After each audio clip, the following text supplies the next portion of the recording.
Hey guys, Trace here, and today we are going to finish off Sala-Sala Island. Before we head into the boss, we are going to equip the axe, which sends punishing blows.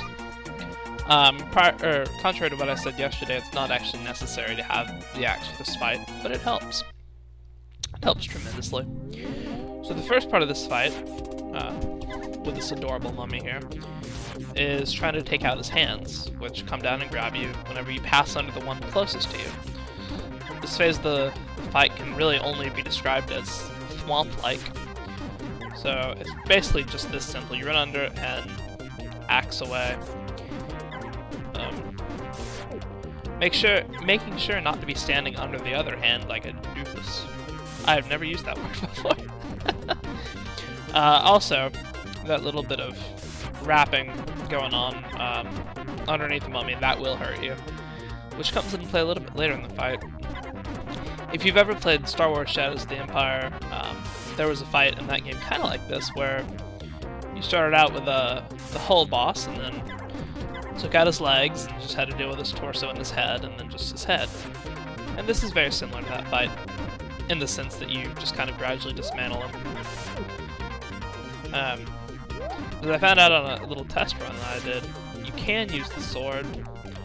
Yeah, give it a shot, why not? Mix things up a bit. I have my cure, that's why not. I have my cure spell out, because I'm sure I'll need it. Gotta love those little sound effects, those are nice.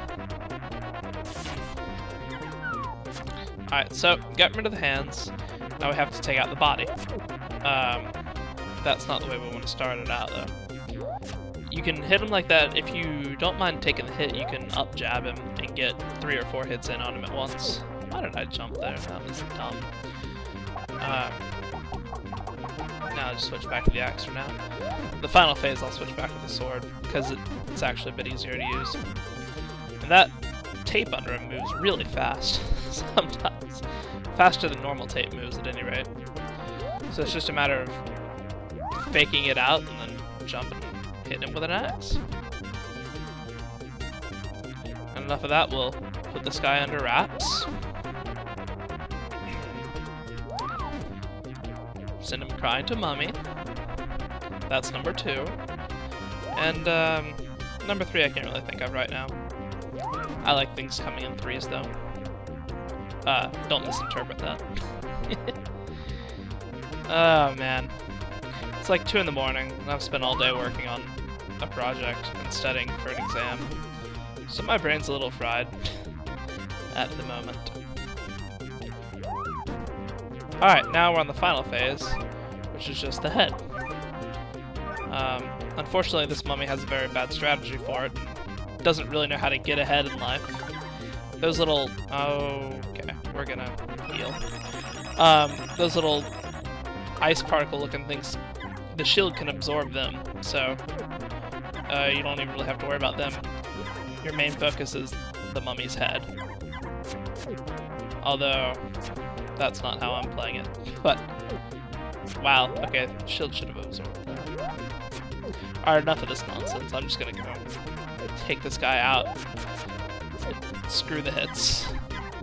Because all the phases of this fight were designed to be fought with the axe, which is considerably weaker than the sword, so it doesn't take a lot of hits with the sword to finish him off, even in a very ungraceful way like that. And we get the elven flute for our efforts. And now, one final message from Tina. Uh-oh, amnesia no more.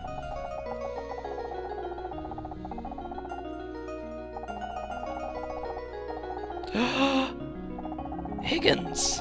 Aww. That's so cute.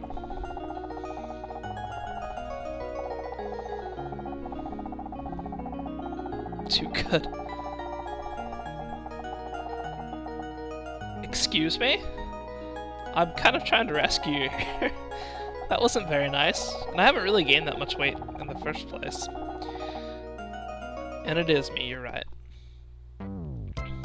So, in order to get into the next area, we have to revisit all the islands and go to certain places in them and use the elven flute.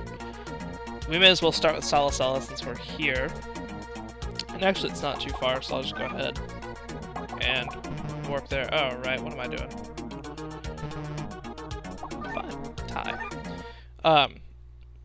You may have noticed those big stone structures that we encountered a couple times throughout the journey.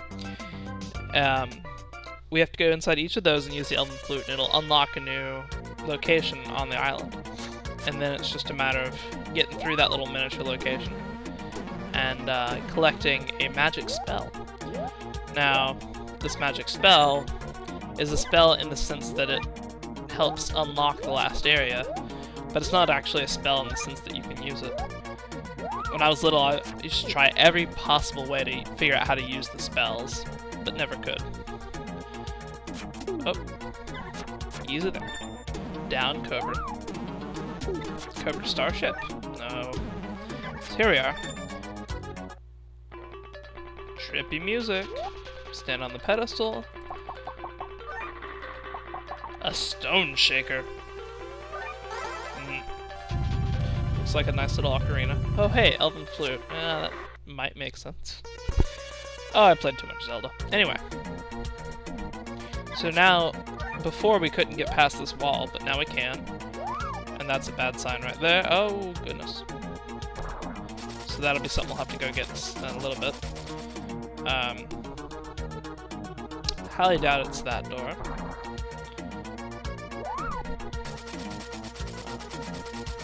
Don't have much to say on this part. It's really just fun times and platforming high.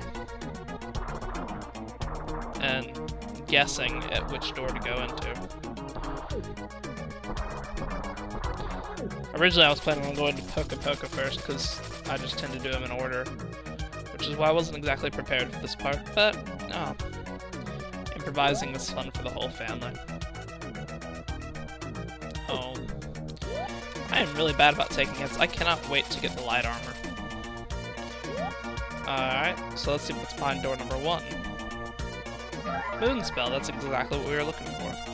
So that goes into the bottom right there where it says magic spell. You might be able to guess what the other spells look like. Just maybe. Oops. Yeah, we'll pretend that never happened.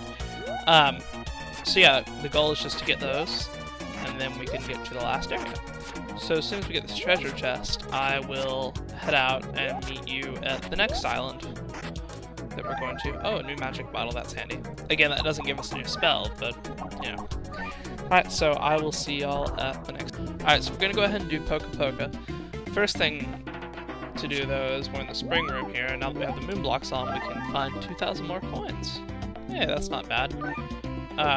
So we'll head up to the stone thing, and I'll see y'all there.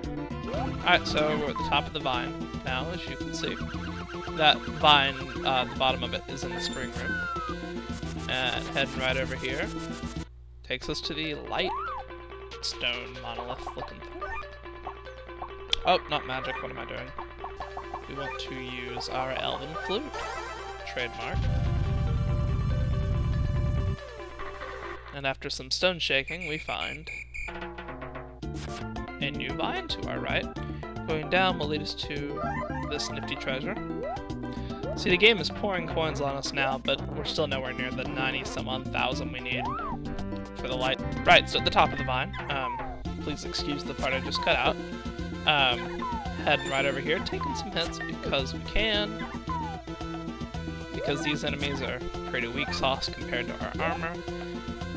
Ducking down on this will bring out the branches. Fun times.